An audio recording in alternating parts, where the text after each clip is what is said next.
Welcome. This is March the 9th, 2025. I'm with Pannobhasa. We haven't been together in a few months. He's an ex-monk, been a Buddhist monk for about 30 years. He's now a layman living in North Carolina.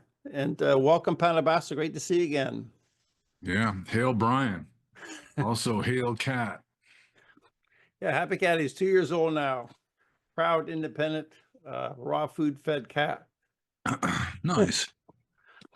Yeah, so my first question, I guess a question from that comes from the UFO community. A lot of them talk about contracts people have made before they're born. They were born. They made various contracts and they have to fulfill those contracts this lifetime. It's a very common thing you hear also in the New Age community, and sounds a lot like the Buddhist idea of karma, although karma is not quite the idea. We made conscious contracts and agreements with all the things going to happen to us in this lifetime. So can you comment on this New Age belief that's prevalent in the UFO community? Yeah, well, my first exposure to that idea was in a Ram Dass book. Like Ram Dass was like one of my first spiritual teachers through books, like when I was a teenager. And in one of his books, he does say that there's something like that. It's like before you take your next birth, it's like, well, for my karma, to fulfill my karma, I need to be born to like a teenage crack addicted black prostitute, and I'm going to be like stabbed to death in an alley when I'm like 23 years old. Okay, let's do it. And then, it's like, it's not really a Buddhist concept, but apparently some Hindus at least believe that it works this way. But it's not like your conscious ego is making the contract. It's like some deeper level of your consciousness where just your conscious ego in one life or another life is just sort of like it's like a surface effect. Whereas, the one that's like your soul, as some people would call it, would be like a deeper level of like multi-dimensional consciousness that is making these decisions that your conscious ego wouldn't necessarily make. I mean, it's deciding, okay, I need to like live like a really rough life and get brutally murdered when I'm, 23 or something.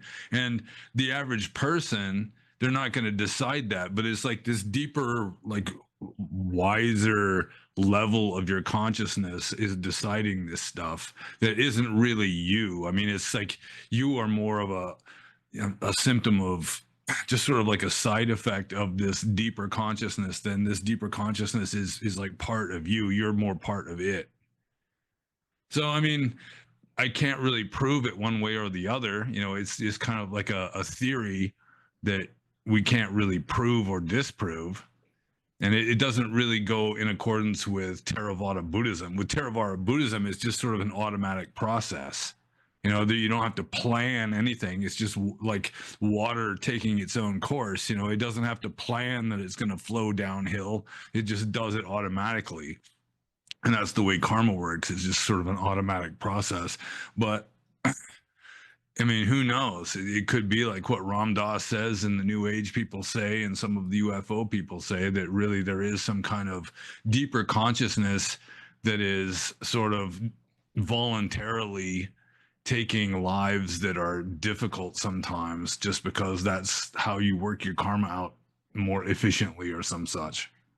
Yeah, there seems to be two ideas to have. The one is that idea in contracts, and the other is the higher self. There's you, but your higher self oversees all these various lifetimes. Their higher self's down to send you down to this 23-year-old crackhead murder lifetime. But the Buddhist idea of karma, like you said, it's like it's a natural law. It's not a conscious thing. Like negative and good karma, it ripens in the next lifetime based on what you did. You don't remember what you did, and it's not a conscious problem or project at all. So the idea of contracts implies that they say that you agreed to this, but karma is not a conscious agreement, right? Yeah, well, it's not necessarily you that agreed to it. It's like this deeper level of consciousness that you're a manifestation of that agrees to it. And I mean, in Buddhism, they teach that there is no soul. also in Buddhism, they teach that there really is no self, so that nobody really exists. It's just sort of like a virtual reality, and it's not ultimately real. So, I mean, going with that, you could say that, like, at some deeper level of reality, there could be something that's called a soul, but even that ultimately isn't ultimately real. Like, at the conventional level of reality, there's people. You say people really exist, and so even though they really don't. So just at a different level, you could say, well, souls exist, but ultimately they don't really exist, even though they're like a more multi-dimensional, you know, aspect of yourself. It's like you're like a finger sticking out of the hand, with the hand being, like the deeper multi-dimensional entity that you're like an aspect of. But I mean, it's hard to say for sure, I don't know which way it is if you don't really know. I mean, it's all just theory. And again, as a Buddhist, you just go with the idea that karma is just like the momentum of your mind. It's like habit energy. And you're just kind of like, through habit and conditioning, you're just creating your next life pretty much the way you create your dreams at night. It's not, you're like, when you're awake, you're planning in advance. Okay, I'm going to have this nightmare tonight because, it's going to be good for some kind of catharsis that I'm working through. It just doesn't work that way. You just go to sleep and you don't know what your next dream is going to be, and sometimes it's going to be a good dream and sometimes it's going to be a nightmare, just kind of depending on where your mind is at. And that's more of the Buddhist idea of how karma and rebirth works. It's just kind of this automatic process. But again, there's no way to really prove it one way or the other, as far as I can tell. That there might be, at some deeper level, some kind of decision making that's going on, and we're just not aware of it. Yeah, I guess I'm not looking at for proof. Remember, we did a video with Ash and putting it down, and I asked, so what evidence is there for karma? None of us can really come up with real evidence. I guess I'm going by the Theravadan doctrine, but the difference between self and existence, in my understanding, at least from the Theravada view, is we don't have a self, we don't have a higher self either. But I think as a person, my understanding is existence is different from the self. I realize I don't have a self, but I think I exist. I think we did a video once, and you're saying there's 4 different schools of thought, even within Theravada. Some say, nothing exists, you don't exist, or some say you actually do exist. So I guess my school is, I think that I exist, but I don't think I'm a self. I realize I don't have a self. I've got form, feeling, perception, mental formation, conscious, but I think that I exist just like a rock exists. Isn't there different schools of thought about that? I mean, there have been schools of Buddhism that, like the Pugalavadins, who say that there's like like an individual but no self. You can't say that there's a self, because that's just established Buddhist doctrine. So they come up with other names, like an individual or something. And with regard to those 4 schools of thought, that was just with regard to knowing mind and matter. It's like some Buddhist schools say that you can't know mind or matter. Some Buddhist schools say you can know mind but not matter. And then some Buddhist schools say that you can know mind and matter. Like Theravada Buddhism teaches you can know mind and matter. So that's kind of a different argument. But even if you say that, like, at a conventional level we exist, it's still like a candle flame, where it's just all these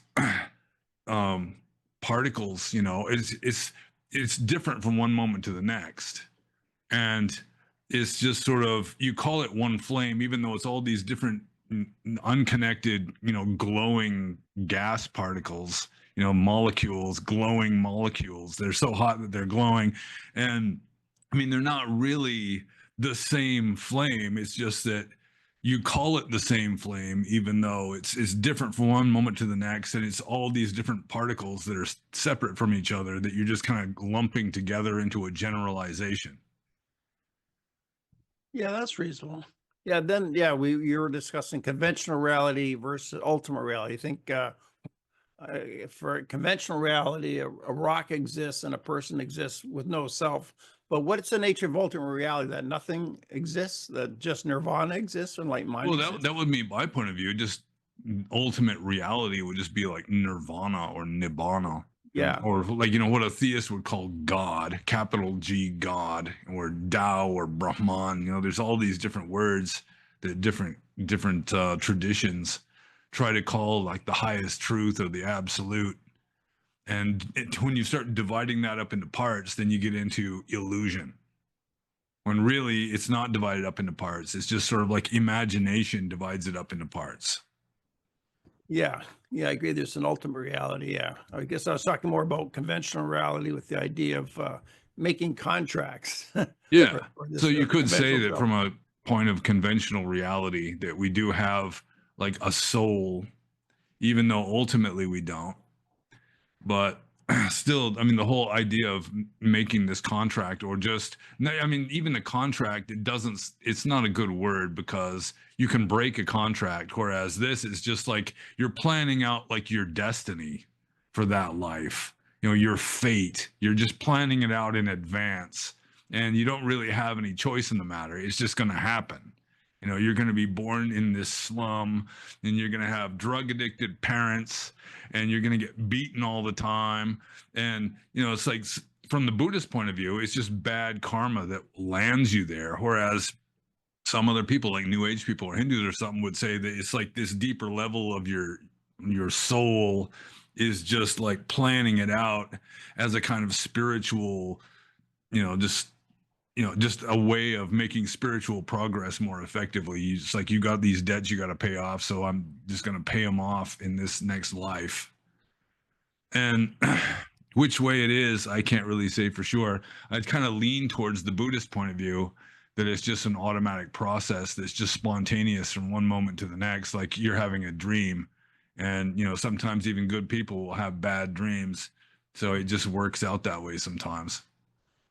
Yeah. Yeah. I think of it as a natural law of karma. But then you kind of raise the question of predetermination. Like if these people who believe in contracts may think it's all predetermined. You have this contract and you're going to be murdered when you're 23. But the Buddha, I think he denies predetermination, but also he doesn't actually agree with fate.